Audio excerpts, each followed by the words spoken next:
Good morning and welcome. I'm Stephanie Bradshaw, and I'm the Director of Sales at CCB Technology. Today is the third webinar in our leadership series. Whether you are joining us for the first time or a repeat visitor, we're really excited to have you here with us to kick off our Monday. To start, I'll introduce you to who you will be hearing from today. On the left of your screen is Patrick Booth, President and CEO of CCB Technology. In the middle, that's my manager, Steve Shear, our VP of Sales. Although when you see him, he looks a bit different once you see his quarantine hair. And on the right, that's me. Before we jump into the content of the webinar, a quick snapshot of who we are and what we're all about. We pride ourselves in simplifying IT through the procurement of IT products and streamlining of the managed IT and help desk services, so our customers can focus on their missions. And we've been doing this for 29 years now, which is pretty exciting. With that, I'll pass it over to Patrick and then Steve for the content of today's webinar.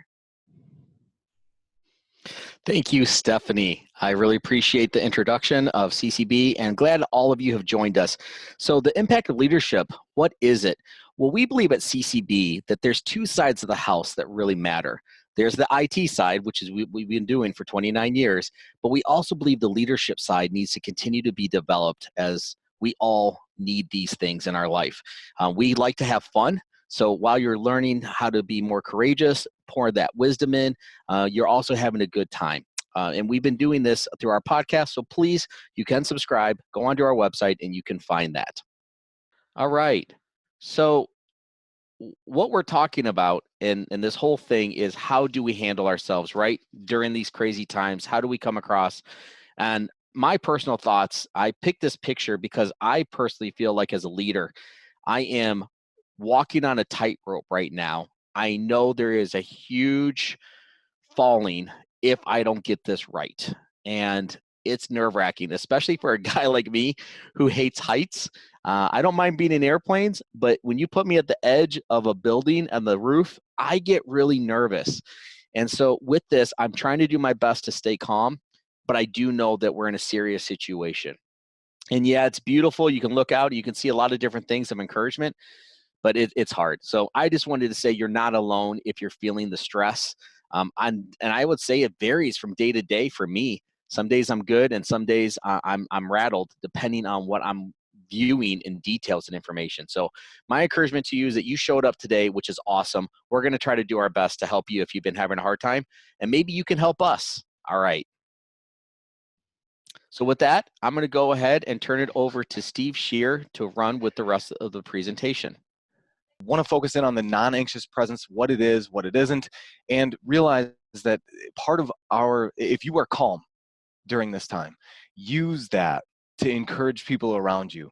And hopefully this is just affirmation of your current state. And those of you that are maybe feeling a little shaky, or you have people on your team or family members that are nervous, maybe there's one or two things you can take away from the meat of this presentation and apply it so that you can help further along your calm state. So let's start with a definition. I like to start with, what are we even talking about here? So what is a non-anxious presence? What does that mean? So this is taking from a book that I'm going to reference several times. It's actually the book that we'll give away at the end. It's called A Failure of Nerve. And so here are a couple things to help us define and frame what a non-anxious presence looks like. So you're less likely to get swept up in nervousness around you. So think, if you've seen the movie, I can't remember the title, but Sully, I think is the name of the title. The pilot that landed the plane and had all the passengers and landed it on water and nobody died. He stayed calm, but he also had to make quick decisions. So it doesn't mean that you're just calm and sitting there, but you make quick decisions. And you see a couple other bullet points there. A leader who manages reacting to reactions is basically, if I was going to boil it down, you will have to react to the things going on around you, whether it's at your home with your kids or whether it's your job with your coworkers. But how you react to other people's reactions is what helps cultivate this non-anxious presence. Now, I used to watch, Saturday Night Live was fine for me in high school and that, but I really liked a show called In Living Color, and one of my favorite characters was Fire Marshal Bill. And while he stayed calm-ish when the house was burning down, he's not necessarily the freak you want to follow. So then this is another favorite of my shows. Is this how you want to react? Nobody wants to follow Michael Scott as there might be a fire, because he's going to push you down. He's going to trip you on the way out, and he's going to get out. So do we want to be the action of Michael Scott, or meet somewhere in the middle between Michael Scott and Fire Marshal Bill? Well, sort of, but not really. So we want to balance between there. So about 6 weeks ago, I started keeping a log of things of like how I was reacting in this COVID stuff. I know it's maybe a weird thing to do, but I like that. I like to try and log how I do things, why I do certain things. I like documentaries, and I was reacting a certain way to this COVID stuff. At first, just being candid, when it first came out that there was some COVID scary stuff going on, I kind of shrugged and was like, the flu though, right? Stats and all that kind of thing. But why was I reacting that way? So that's what got my brain going here. And this quote is actually taken from that book that I mentioned before. And what I found is that I typically, sometimes I'll default to trying harder, swinging the bat harder, whatever analogy you want to put in there. But trying harder isn't always the way to go, but oftentimes can be my go-to. But what if I'm failing, for example, to connect with my employees or my boss or my kids or my wife because of something other than trying harder? So thinking about a recent example, or a recent failure on the home front, just being, again, candid, it wasn't from a lack of effort. I was actually trying really hard. For example, I have 4 kids. Cue the small violin of sympathy for me there. One of my 4 kids, he is a very passionate child, is what we say.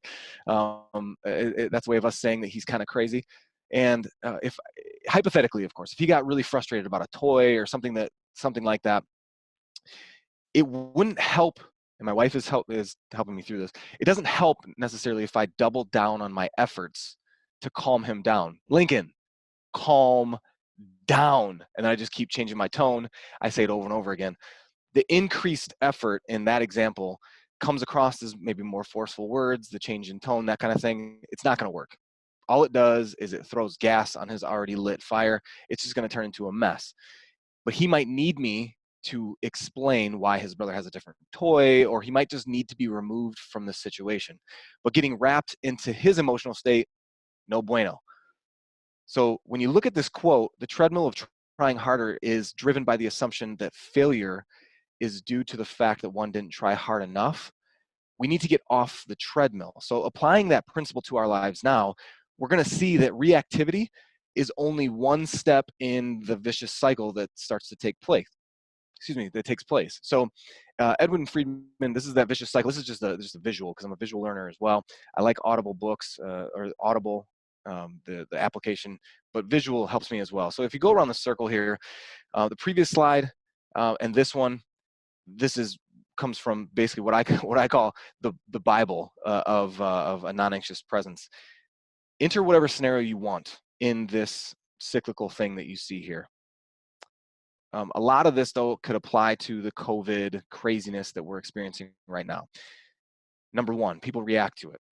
Some, as the poll showed, are cool as a cucumber. Others, they maybe aren't. They're more Michael Scott-esque. They're maybe clicking, absorbing, freaking out, but reading a bunch. Now go to the second thing. It's not just reactivity. What happens, though?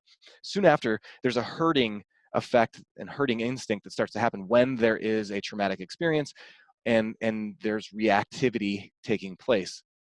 See toilet paper shortage.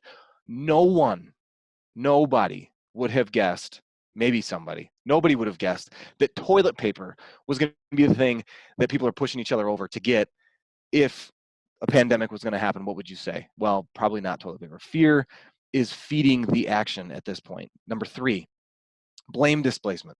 One analogy that's given in the book is of a pile of sand. So again, picture a pile of sand, and you've got this pile of sand, and eventually you throw one more grain on top of the pile of sand.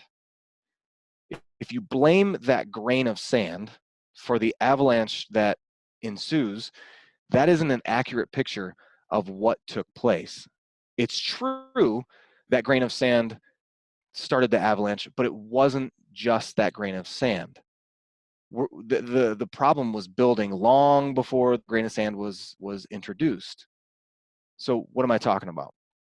One example could be political parties blaming each other for the fault of who's on lockdown.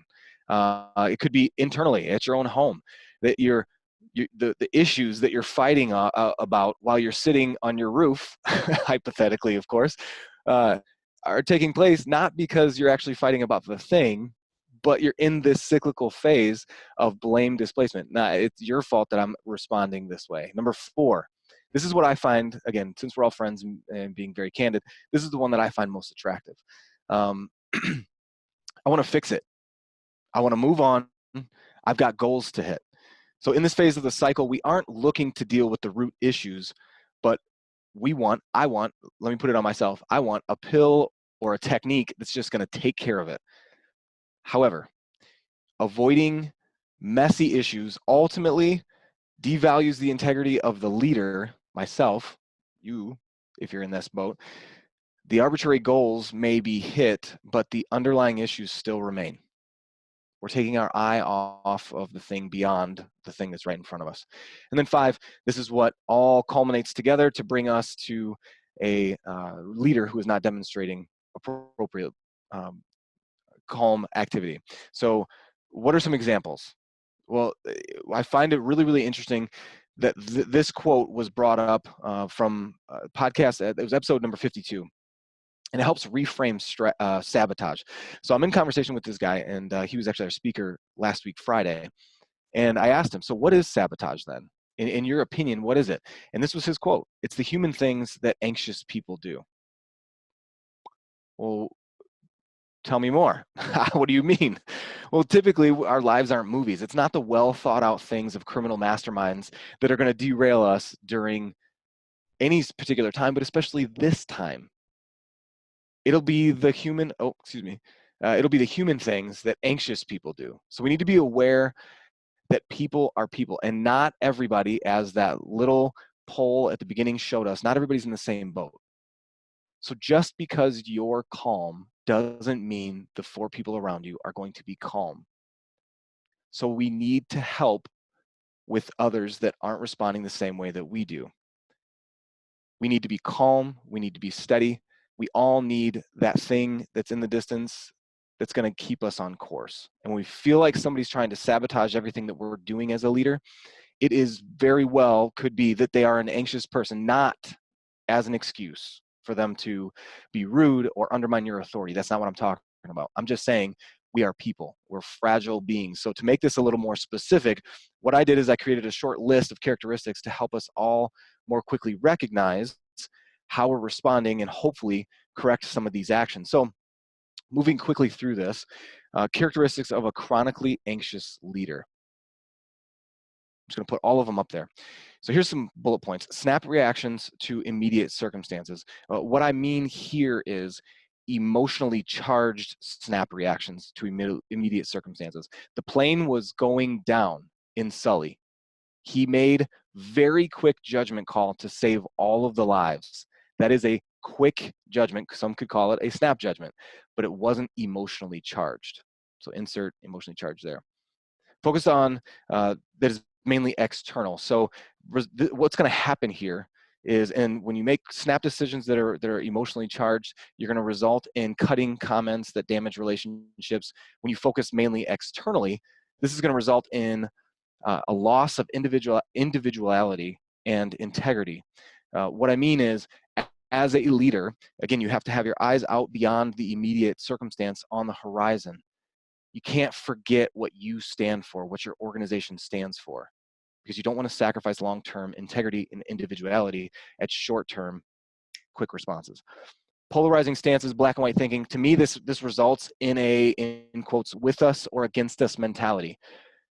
And you light a match and you burn relationships. Last one here. I think this results in missed opportunities. You're forgetting what you're standing for, and this differs from bullet point number 2 in that the opportunities are missed versus just focusing on the external crisis that's happening. So you're not just mitigating the problem. In bullet point number 4, you're missing opportunity to lead your people well. So what do you think is produced with folks that are reporting to a very anxious leader right now. I don't know what you feel like, but sometimes before I worked at CCB, I had a guy that I would be spinning around and around, and I feel like nobody knows where the goal is. Nobody knows where we're going. We're just spinning around in circles. But I want to close out with a couple bullet points here and say you are not alone, regardless of how you feel right now. Cool as a cucumber, freaking out, engulfing everything you possibly can about COVID, applying for the PPP loan if you're a business owner. Wherever you are not alone, and there's a better way. We can keep getting better. So data isn't always your best friend. If as leaders we choose to base our confidence purely on the amount of data captured, I'm gonna put all these up here, we're always going to feel empty. What I mean is there's always gonna be more info to be gathered. So there has to be something beyond just data captured to help you remain balanced in this crazy time. Second bullet point, as our guest speaker from last week, Friday, says, the mission trumps all. So promote the integrity over any individual state. Promote the integrity of your organization over any individual emotional state. Third bullet point, this one takes a little bit more thought, and why not now if you don't have one? Knowing your why, your higher calling or your vision or whatever you want to call it, is what you can fall back on in times of uncertainty. Again, that thing in the distance as your ship is going out to sea, where are you heading? This is our higher calling. We're going to get through this storm. We might look different. We might not all be here at the end, but we're going to get through this thing. And it reminds you as a leader, why am I putting myself through this? So if you don't have a vision or a mission statement, I would encourage you, start to write one out now. If you do, keep it close at hand. Last bullet point, I used to think that the instructions on a plane, coming back to that Sully example, I used to think those instructions on a plane when you were taking off, in an emergency, put on your mask first, that whole thing. I thought that was kind of insensitive and weird and like, what the heck, I got kids. No, except you're not good to anyone or for anyone if you're dead. That's the point. One other analogy that's maybe not as extreme, there's not much more that's more awkward than someone that is trying to pay for the dinner of their first date and their card gets declined. There's not many things that are more awkward than that. What's the point? You can't give what you don't have. Put your oxygen mask on, make sure you got money in the bank, and then take care of the people around you. If you don't pour into yourself right now as a leader, how can you expect your people to rise to the occasion?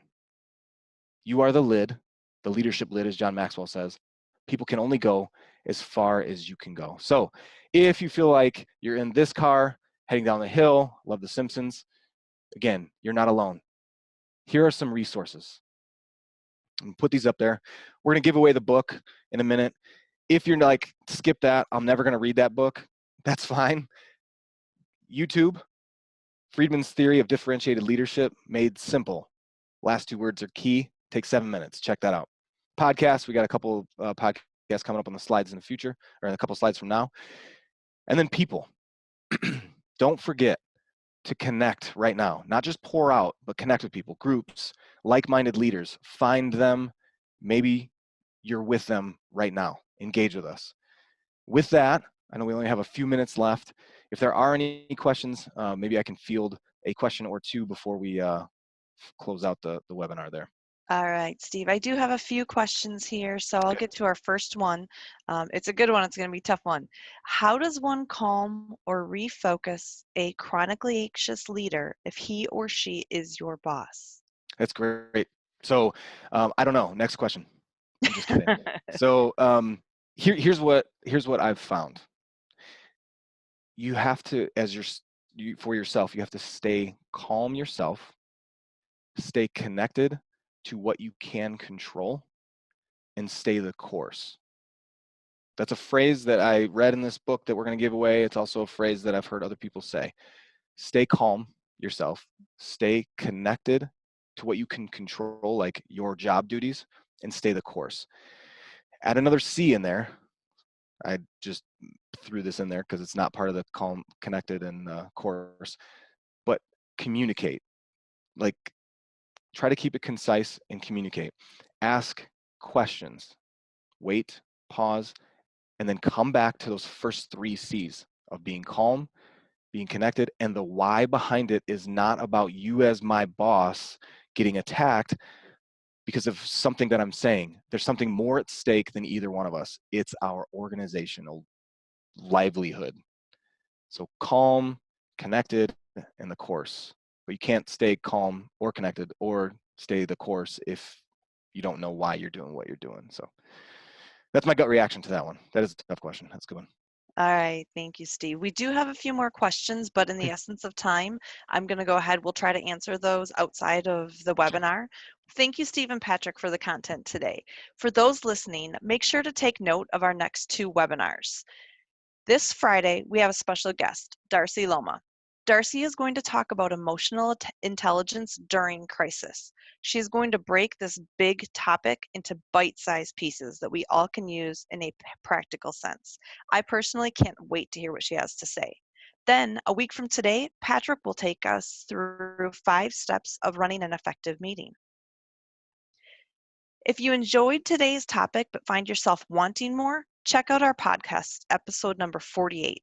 Dr. John Swallow is the president of Carthage College. Carthage was established in 1847 and enrolls over 2,600 students full-time. Dr. Swallow talks to Steve about not being an anxious leader. My favorite part of that one starts around minute 23. Also, check out episode number 36 with Mike Bullmore, another great podcast talking about how leadership is influence. You can find our podcasts by going to the website ccbtechnology.com/podcasts. We've talked quite a bit about leadership today, but as I mentioned earlier, we are also a technology company. We can help you with your hardware, your software, help desk, or IT service needs. If you want to learn more about our technology side of the business, check us out online at ccbtechnology.com.